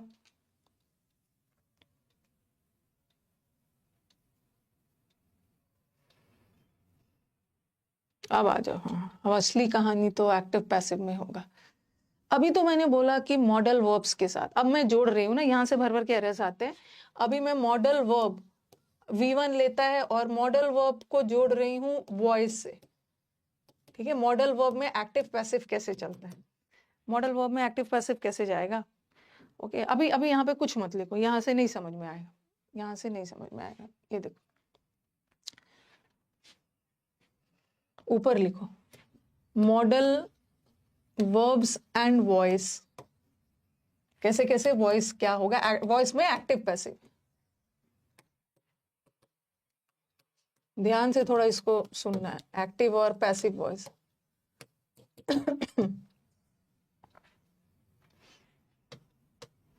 मॉडल वर्ब के साथ, मॉडल वर्ब के पहला वाला मॉडल वर्ब के साथ हैव आता है, ठीक है। मॉडल वर्ब के साथ हैव आता है ना, ओके। और एक है बीच में थोड़ा सा जगह छोड़ना, मॉडल वर्ब के साथ, मॉडल वर्ब के साथ ये वाला बी भी आता है, बी, क्योंकि मॉडल वर्ब के बाद बी, बीन तो नहीं आता है, बी आता है और मॉडल वर्ब के बाद हैव आता है। यहाँ का हैव ऑक्सिलरी मेन वर्ब का काम कर रहा है और यहाँ का हैव भी मेन वर्ब का काम कर रहा है, क्योंकि मॉडल ऑक्सिलरी है। लेकिन उसके बाद भी कोई वर्ब आ गया, देखो मॉडल वर्ब आ गया, मॉडल वर्ब के बाद हैव तो आता है, बट कभी कभी उस हैव के बाद थर्ड फॉर्म आता है, ठीक है। हैव, मॉडल वर्ब के तुरंत बाद तो V1 आएगा, फिर उसके बाद हैव के बाद थर्ड फॉर्म, और कभी कभी उस हैव के बाद बीन लगा के, ठीक है, बीन लगा के फिर, क्योंकि अब आप बोलोगे मैम आपने तो बोला है कि मॉडल वर्ब के बाद बी लगाना, बट यहाँ पर आपने बीन क्यों लगाया है। मैंने मॉडल वर्ब के तुरंत बाद बीन थोड़ी लगाया, मॉडल वर्ब के तुरंत बाद तो V1 लगा ही है, बट उस हैव के बाद V3 आना चाहिए ना, तो यहाँ भी हैव के बाद बीन V3 है। तो याद रखना कि हैव के बाद तुरंत V3 आया, कल ही पढ़ाया मैंने, तो ये एक्टिव वॉइस हो गया। और इस हैव के बाद बीन प्लस V3 आया, बीन लगा के V3 आया, तो ये पैसिव, पैसिव वॉइस। इसको अभी छोड़ो, पैसिव वॉइस, ठीक है। स्कैन कर लीजिए। कल पढ़ा था ना कि मॉडल वर्ब के बाद तो हैव ही आएगा, हैज हैड तो आएगा नहीं, बट हैव के बाद V3 आ गया तो एक्टिव वॉइस, और हैव के बाद बीन लगा के V3 आया तो पैसिव वॉइस। और कभी कभी हैव के बाद बीन लगाकर ING भी आता है। मॉडल वर्ब आ गया, उसके बाद हैव के बाद तो V3 चाहिए, बीन लगाकर V3 आया तो पैसिव, और अगर बीन लगाकर ING आया तो एक्टिव। ये बहुत जरूरी है, इसे आएगा, ये सब बुक वगैरह में थोड़ी मिलता है। बुक वगैरह में सीधा मॉडल वर्ब्स मिलता है और कौन मॉडल वर्ब क्या बताता है।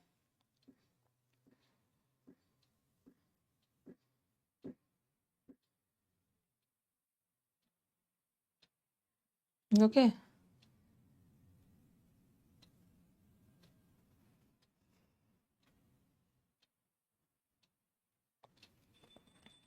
अभी मैं एग्जांपल दूंगी। क्या होता है ना कि ऐसे रट के चले जाते हैं बच्चे, यही एक्सपेक्ट कर रहे हैं, वो भी मैं करवाऊंगी। मैम पहले शुड करवाइए, शुड 10 चीज बता रहा है, फिर विल करवाइए, ये 5 चीज बता रहा है, ठीक है, फिर आप कुड क्या क्या बताता है वो भी हम करेंगे, छापने वाला काम भी करेंगे, बट पहले तो एकदम कॉन्सेप्चुअल कर लिया जाए। ये सब छापने वाला सब नोट्स में लिख लिख के जाते हैं और पता चला कहीं से कुछ एरर नहीं आया, एरर इस बेसिक कॉन्सेप्ट से आ गया। तो हमें बेसिक भी करना है और हमें रूल्स वगैरह भी करना है। कल मैंने एक्टिव पैसिव बताया था कोमल, बट मॉडल वर्ब के साथ नहीं बताया था। अब मैं एग्जाम्पल लिख रही हूँ, ठीक है, एग्जाम्पल से ज्यादा अच्छा क्लियर होता है। जैसे लिखा मैंने, ही विल हैव गिवन, या he will have done the work, और he will have been taken से करवाती, he will have taken the book, वो बुक ले चुका होगा। टेंस के बारे में हम बाद में बात करेंगे। he will have been taken to the hospital। ये सब ध्यान से पढ़ना है आपको। ऑप्शन छांटने में कॉन्सेप्ट क्लियर रहता है ना, तो कोई क्वेश्चन ऐसा आ गया जिसका नहीं भी समझ में आ रहा है बट एलिमिनेशन से कर लो। और फिर मैंने लिखा he will have been taking extra classes, वो एक्स्ट्रा क्लासेस ले रहा होगा। आप पहले लिखो और बोर्ड पे ध्यान दो, तीनों सेंटेंस को लिखो। पहले मैं मॉडल वर्ब्स का कॉन्सेप्चुअल करवा दूं, फिर मैं अलग अलग मॉडल वर्ब्स पे जाऊंगी। अकेला विल शैल, उसका टेंस भी पढ़ेंगे, क्या बताता है, फिर can could should would use to, वो सब बहुत डिटेल में पढ़ना है। लिख के डन बोलिए।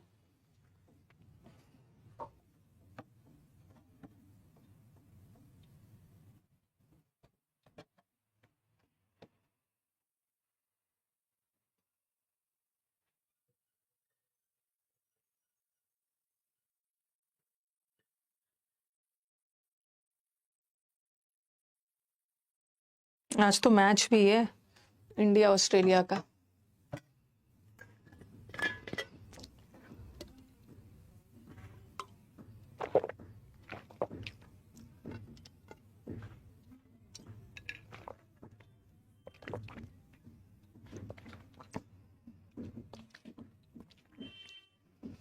लिख लिया ना सबने?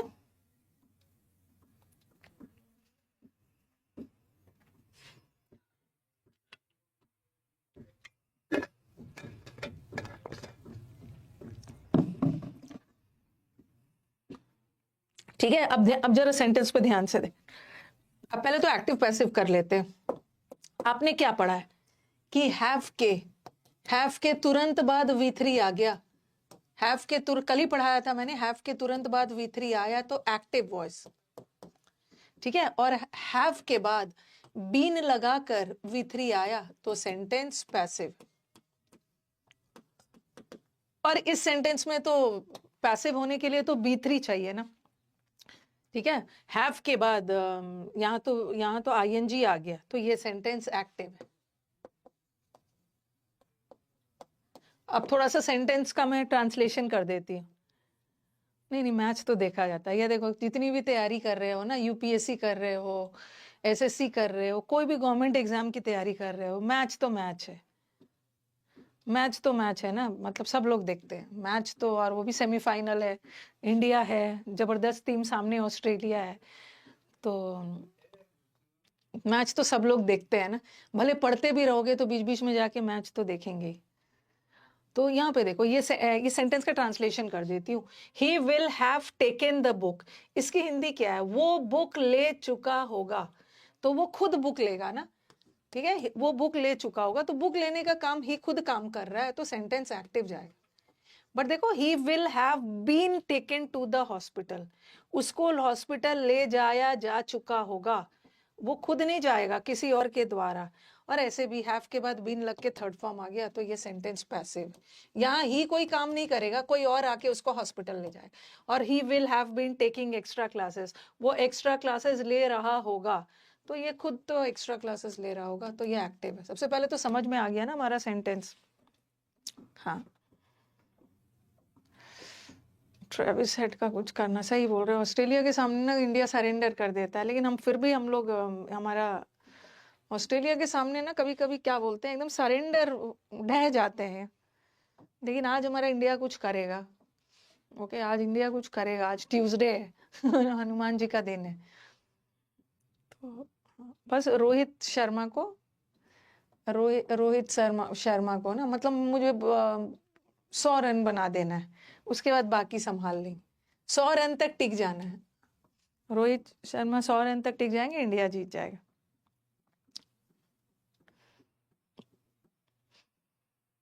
उसके बाद तो बाकी सारे लोग हैं। सेमीफाइनल है, आज सेमीफाइनल है ना।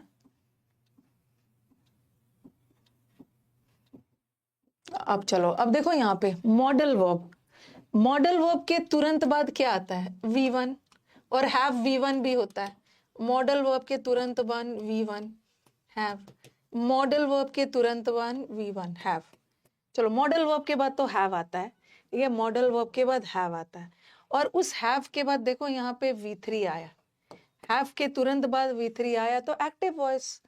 यहाँ हैव के बाद बीन लगा के, अब आप बोलोगे मैम मॉडल वर्ब के बाद तो आपने बोला है कि V3 नहीं आएगा, तो मैंने मॉडल वर्ब के तुरंत बाद V3 थोड़ी लगाया है। मॉडल वर्ब के बाद थोड़ी लगाया मैंने, तो मॉडल वर्ब के साथ अपना V1 लगाया ही है। फिर इस हैव के बाद V3 आता है, ठीक है, उसके बाद फिर V3 आ गया यहाँ पे, तो ये पैसिव हो गया। ओके, और कभी कभी मॉडल हैव के बाद तो V3 आया है, बट इस बीन के बाद ING भी आ सकता है जब सेंटेंस एक्टिव जा रहा है। ये क्या बोल रहे हैं यार मैम? ING रूल्स भी करवा दीजिए, मतलब क्या? मुझे नहीं समझ में आ रहा, ING रूल्स क्या है? क्या ING रूल्स क्या है? मेरे को नहीं समझ में आ रहा ING रूल्स। ये देखो ING आ गया, ये मतलब कौन सा डाउट है? मतलब क्या पूछना चाह रहे हो कि मैम ING रूल्स भी करवा दीजिए? ओके चलो, यहाँ इतना दूर क्लियर है? पहले मुझे बताइए।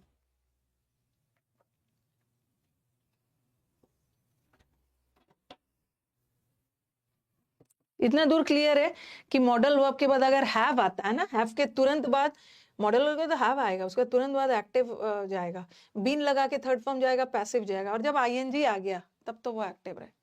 क्लियर? ओके, हैव वाला करवाती है। अब मॉडल वर्ब का बी वाला आ जाओ।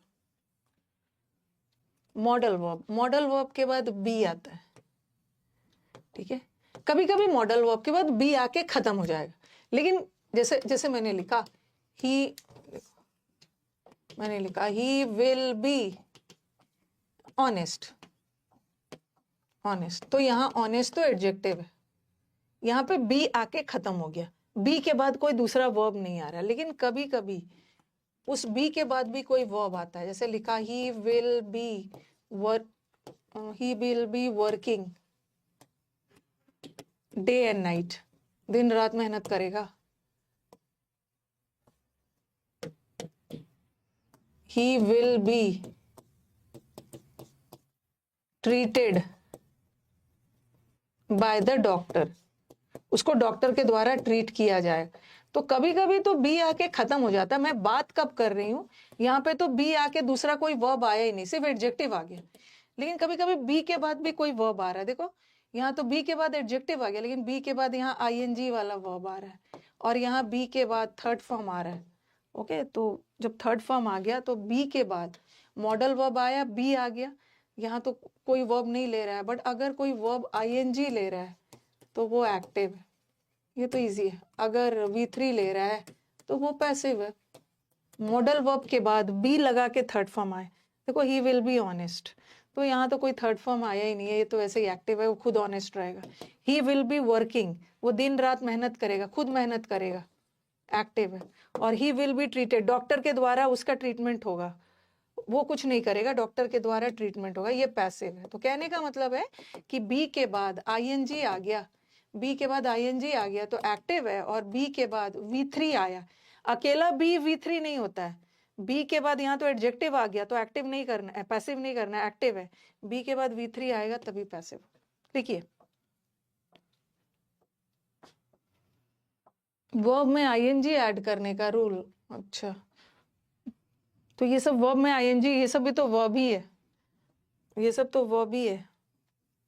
इज एम आर के बाद आईएनजी आता है, वॉज वर के बाद आईएनजी आता है, बीन के बाद भी आईएनजी आ सकता है, बी के बाद भी आए, तो आईएनजी वगैरह तो कर ही रहे हैं हम लोग।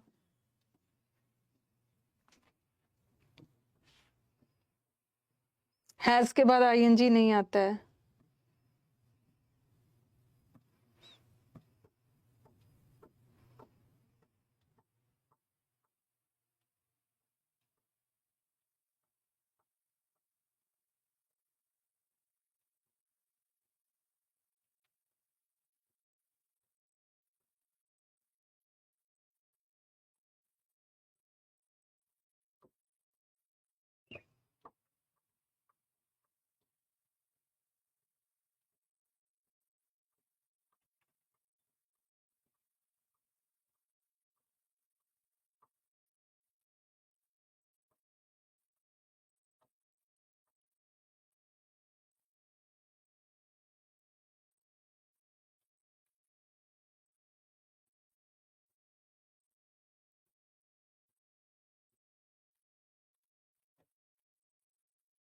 ओके,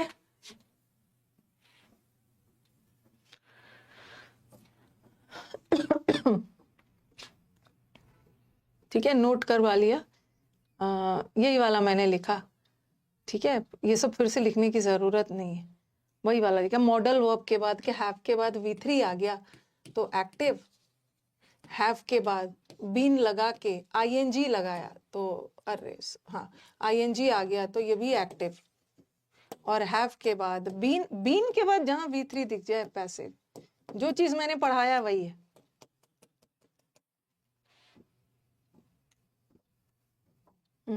ये भी हो गया, ये जो पढ़ा लिया वही है। मॉडल वर्ब वाला भी देखो वो पढ़ा दी।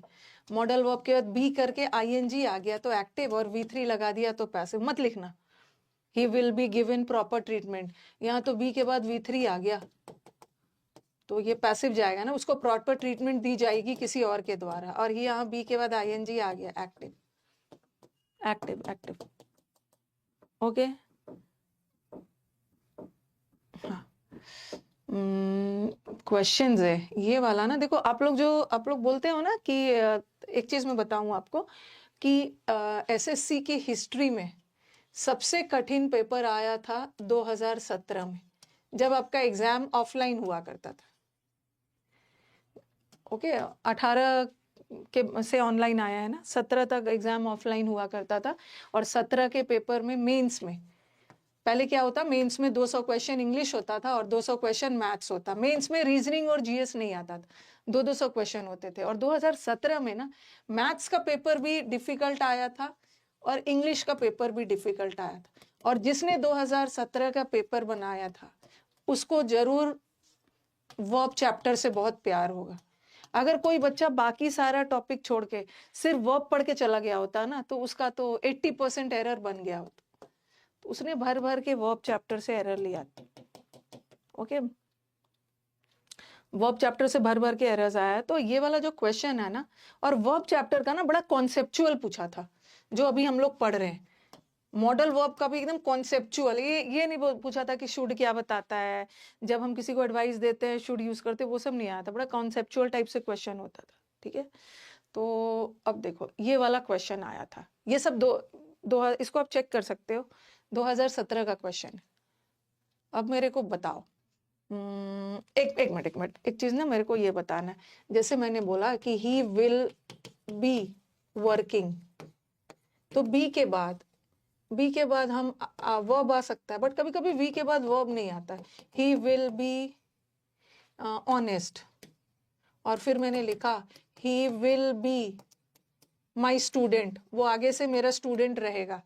तो ये भी ध्यान रखना है कि बी के बाद ना एडजेक्टिव भी है, मॉडल वर्ब है, मॉडल वर्ब के बाद V1 आया, ठीक है, और यहाँ का जो V1 है ये भी V1 है, और ये जो बी है यहाँ मेन वर्ब है, बी मेन वर्ब है क्योंकि ऑनेस्ट एडजेक्टिव है, और स्टूडेंट तो नाउन है। तो मॉडल वर्ब क्या, आप बोलोगे मैम मॉडल, आपने तो बोला मॉडल वर्ब के बाद एडजेक्टिव नहीं आता, आता है बट एक मेन वर्ब लग के एडजेक्टिव आएगा। मॉडल वर्ब के बाद नाउन भी तुरंत बाद नाउन नहीं आता है, एक मेन वर्ब लग के तब नाउन आएगा। तो बी के बाद एडजेक्टिव भी आ सकता है, बी के बाद नाउन भी आ सकता है, लेकिन इस बी के बाद वर्ब भी आ सकता है। अगर आईएनजी आ रहा है तो एक्टिव है, और इस बी के बाद अगर V3 आ रहा है तो ये सेंटेंस पैसिव है। ठीक है, ये सेंटेंस पैसिव है।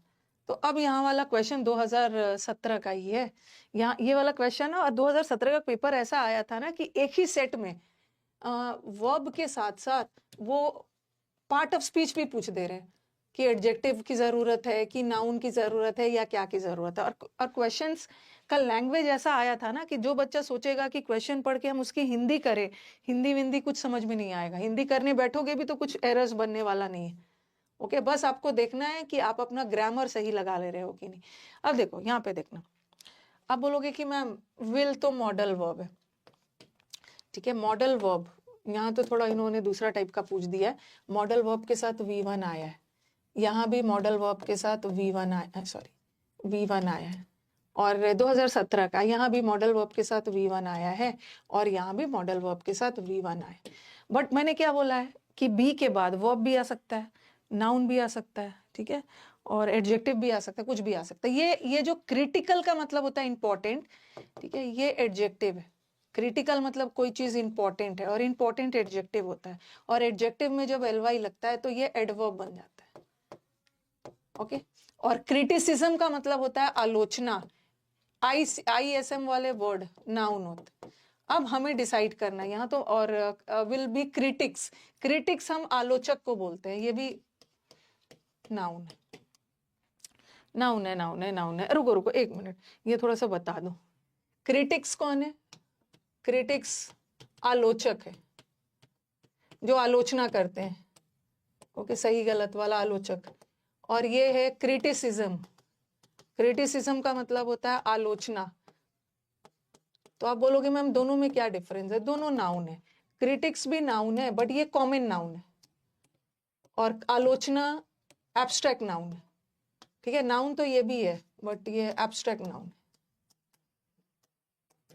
क्रिटिकल मतलब इंपॉर्टेंट। देखो कितना स्मार्ट क्वेश्चन पूछा है, मॉडल वर्ब के साथ साथ पार्ट ऑफ स्पीच जोड़ दिया। क्रिटिकल का मतलब होता है इंपॉर्टेंट, ये एडजेक्टिव है, और जब भी एडजेक्टिव में LY लगता है ना तो वो बन जाता है एडवर्ब। ठीक है, तो हमें पता चल गया कि दो नाउन है, एक एडजेक्टिव और एक एडवर्ब। अब हमें क्या करना है कि देखना है स्विफ्ट बाउंड, हिंदी करोगे तो नहीं समझ में आएगा, स्विफ्ट टाइम बाउंड रेजोल्यूशन और लिक्विडेशन ऑफ एसेट्स, ये अकाउंट्स वाले बच्चे थोड़ा समझ जाएंगे। लिक्विडेशन ऑफ एसेट्स बहुत डैश होता है, बैलेंस शीट, जो हम अकाउंट्स और वो सब में बैलेंस शीट बनाते हैं, बैलेंस शीट को बनाने के लिए अब मुझे बताओ कि यहाँ आलोचक का सेंस चाहिए। ये देखो यहाँ पे थोड़ा सेंस समझना होगा कि ये लिक्विडेशन ऑफ एसेट्स, ये बैलेंस शीट को बनाने में, डीलॉक करने में आलोचना करता है। इसको डीलॉक करने में कहीं से आलोचना और आलोचक का सेंस नहीं जा रहा है। आलोचक ये भी नहीं हो, ये भी नहीं होगा। तो अब क्या होगा? अब हमें क्या है कि ये क्या करता है, क्रिटिकली नहीं करता है, ये हेल्प करता है।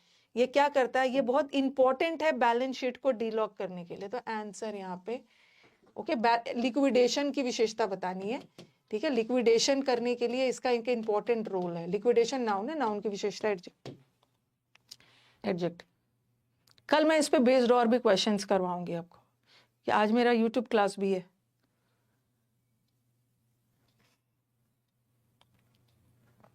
विल बी क्रिटिकल, क्रिटिकल मतलब विल बी इंपॉर्टेंट, ये हेल्प करेगा बैलेंस शीट को डिलॉग करने में। और भी क्वेश्चंस होंगे, कल कर लेंगे, ठीक है। ये देखो, मस्ट, मस्ट मॉडल वर्ब है, और मॉडल वर्ब के साथ V3 थोड़ी आता है, ठीक है। मॉडल वर्ब के साथ V2 थोड़ी आता है, मॉडल वर्ब के साथ V4 थोड़ी आता है, मॉडल वर्ब के साथ V1 आता है। क्रिटिकल होगा, क्रिटिकल का मतलब होता है इंपॉर्टेंट। कल कर लेते हैं, बोलते बोलते कर ही ले रहे हैं, कल करेंगे, कल कर लेते हैं। ओके, थोड़ा सा इन्फिनेटिव भी आपको पढ़ाना है।